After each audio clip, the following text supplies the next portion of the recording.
زمون په دور کې یو بل طریقې کار دی چې هغه ډېر مزیدار دی. غلط تعویض کول، غلط ساخ کول، غلط دم کول او باغې کوډ او منترې کول او باغې ساغ اصل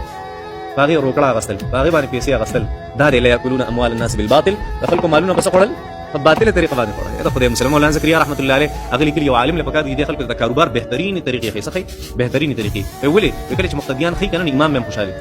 مقتدیان غوړي امام هم برابر وي او چې دې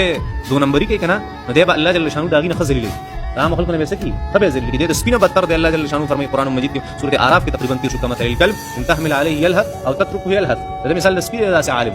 هغه مدون یو عظیم نعمت ورکړي د قران مجید او د نبی کریم صلی الله علیه وسلم د سنتو او د بیان بل څه تخپکی حدیث کې الله قران مجید آیت مبارکه هم چې د زما فلسفه نه ده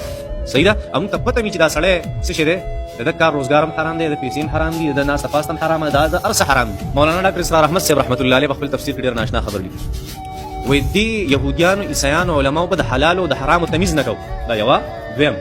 دی به مشتبه مالو خېټه تور چو چې مکروه هڅ حالانکه دا د عالم شان نه دی چې د خپل تصور واچي مکروه ور واچي حرام کړي یو خبره ده چې مکروه به خپل خېټه نه ورچي. یاد ساتي ګور زموږ والد صاحب وصل کله چې چرګوټه واغوس نه چرګوټه کورنه یو هفته به دا په کور کې اوساته داغه نه پس په الاله وکړو به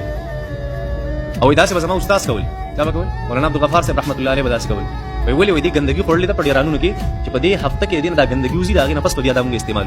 ولې یو کراهت شانتي وو طبي کراهت وې دا زموږ په عبادت باندې لوی اثر ورځي. ما سوچ کو چې دا دی ولې کې په کوم بنیاد باندې کې به موږ مستوى فتاوی عالمگیری کې دا خبره چې دا اصل علماء کرام کار داري چې هغه د مکروه نم